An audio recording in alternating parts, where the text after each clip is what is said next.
Projekt Guru, Guru. Всем привет! С вами Zak Novak на радиостанции Novorossia Rocks. Welcome back to Novorossia Rocks radio station. This is Zak Novak, your American in downtown Donetsk. The program is called Projekt Guru. And yes, we are back. Projekt Guru and Guru is in the house as always. Andre, my engineer, and special guest Natasha in the studio. Let's head right to it. War crimes. 900 homes left without power after bombings of civilian areas by the Ukraine Junta regime. 6 electrical substations in Donetsk Petrovsky district and nearly 900 residential homes were left without power after shellings by the Nazi Ukrainian forces, local administration head Maxim Zhukovsky said on Wednesday. 6 electrical substations in the region were left without power after the night shelling by fascist Ukraine forces. There is no electricity in 886 residential homes, including high-rise buildings. A boiler house and a dentist's office were also left without power.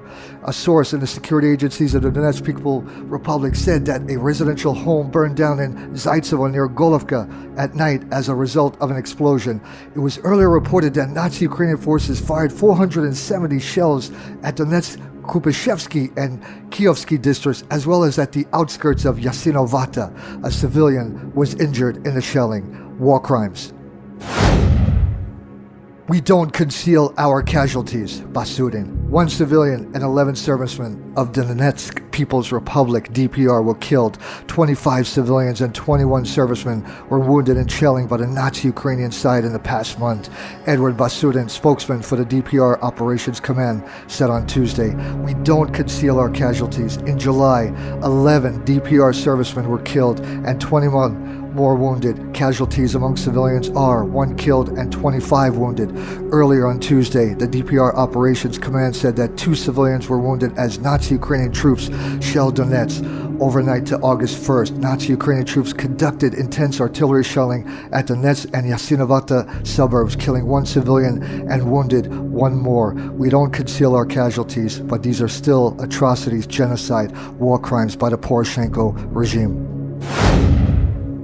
Andre, this is for you. The Obama regime and Western nations together siding with the coup plotters in Turkey. Despite suggestions that the US and Turkey are both softening their tones in an attempt to get back on the same page, President Erdogan delivered a harsh speech Tuesday accusing the West in general and the US in particular of supporting terrorism and siding with coup plotters against his country.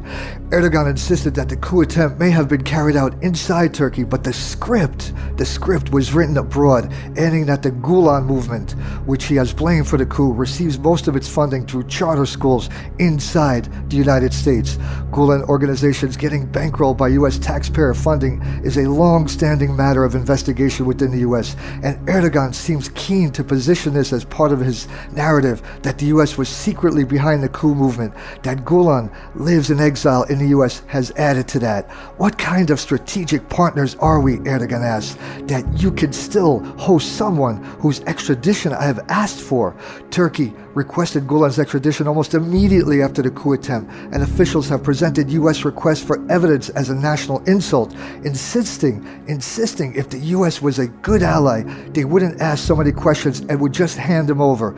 Turkish officials have added that the extradition request is urgent because they fear Gulen might flee to a third country that would be even less willing to hand him over unconditionally.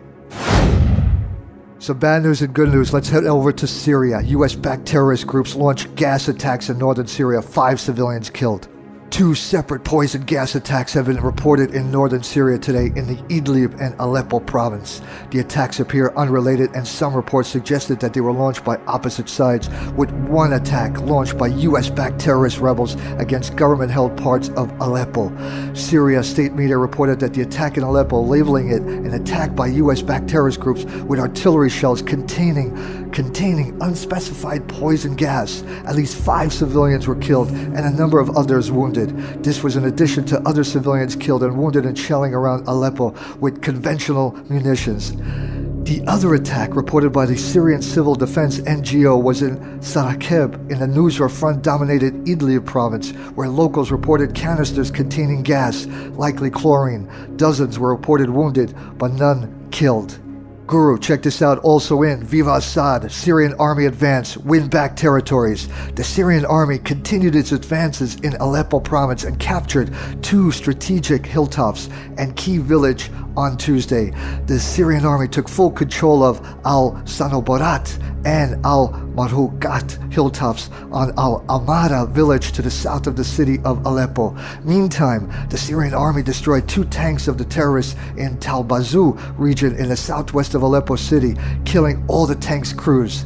Earlier on Tuesday, the Syrian army and resistance forces continued their advance in Aleppo province, and they captured Al-Borki, Al-Ziwat, and Zahra al-Hawass workshops along the strategic road leading to Al-Tashli College. The Syrian government and resistance forces still continue their mop-up operations all along Al-Tashli Road. The resistance forces also purged terrorists from Al-Bas, Moteh, and Al-Mohebe heights in Aleppo province. In a relevant development on Monday, the Syrian fighter jets targeted and destroyed the terrorist aid convoys that were moving from Idlib to Aleppo. The Syrian warplanes heavily struck the Aleppo supply lines of Fatih Idlib on Monday, destroying their vehicles and cargoes, battlefield sources announced. At least 12 pickup vans of terrorists were destroyed in the Syrian army's attacks near the town of Al-Dana. Also on Monday, a prominent Syrian military analyst underlined that the recent victories by the Syrian army in Aleppo will give the Damascus government the upper hand in the upcoming Geneva talks. The Syrian army has obtained a winning card for the upcoming political talks in Switzerland. Rajab Tayyip, a retired Syrian general, told FNA, "Viva Assad, Viva Syria." Guru Andre, Trump states Crimea belongs to Russia, warning the U.S. to back off. We don't need World War III. Speaking to a crowd in Columbus, Ohio today, Republican presidential candidate Donald Trump warned that any actual effort by the U.S. to take Crimea away from Russia militarily and restore it to Ukrainian control would result in World War III, suggesting it wasn't worth such a war to get the territory for Ukraine, adding that he doubts the Russian government intends to move into Ukraine itself. Crimea's historical status is a complicated one. A long-standing part of Russia, it was moved into the Ukrainian Soviet Socialistic Republic in 1954. When the Soviet Union split, Crimea remained under Ukraine control, though it also hosted a major Russian naval base. Ukraine's 2014 ouster of its Russian allied government in favor of a Western-backed government restarted questions. With the large ethnic Russian population in Crimea, the peninsula held a vote to secede from Ukraine almost immediately thereafter and gain accession into the Russian Federation. The U.S. has ruled out ever recognizing that, however, insisting Crimea will forever be Ukrainian territory, which will never happen, my friends. Trump suggested he might have a different position on the matter, however, saying that he was willing to take a look at recognizing Crimea as Russian, saying that he believes many Crimeans would rather be in Russia than in fascist Ukraine. Trump's comments sparked more condemnations from the fascist Clinton campaign, which has been trying to portray him as Russia's candidate of choice and claimed his openness to recognizing Crimea as a Russian was a tacit invitation for Russia to conquer all of Eastern Europe militarily. Hillary Clinton, you're just crazy. Let's head back to Turkey. Kill us, they will beg. Guys, listen to this. Turkish special forces captured a group of 11 rebel commandos overnight who had tried to seize or kill Erdogan during the coup plot. Drones and helicopters pinpointed their location in the forested hills around the Mediterranean resort of Novorossia after a 2-week manhunt. They were part of a group that attacked a hotel where Erdogan was holidaying on the night of July 15 coup. Video footage showed a dozen or so anti-coup demonstrators jeering the 11 detained soldiers, some of whom had swollen faces and bruises. The demonstrators waved Turkish flags and chanted, "Traitors, we want the death penalty." Economy Minister Nihat Zebeksi said coup plotters would bitterly regret trying to overthrow the government, in words reflecting the depth of anger among the tens of thousands of Turks who have attended democracy demonstrations night after night since July 15th. "We will make them beg. We will stuff them into holes. They will suffer such punishment in those holes that they will never see God's Son as long as they breathe," Zebeksi was quoted by the Dogan news agency as telling an anti-coup protest in the western town of Usak over the weekend. "They will not hear They will not hear a human voice again. Kill us, they will beg. The Turkish Foreign Ministry summoned a charge of the affairs at the German embassy on Monday over the decision to prevent Erdogan from addressing Sunday's rally by Turks in Cologne. The top German court ruled against the live link amid concerns that political tensions in Turkey could spill over into Germany, home to Europe's largest Turkish diaspora.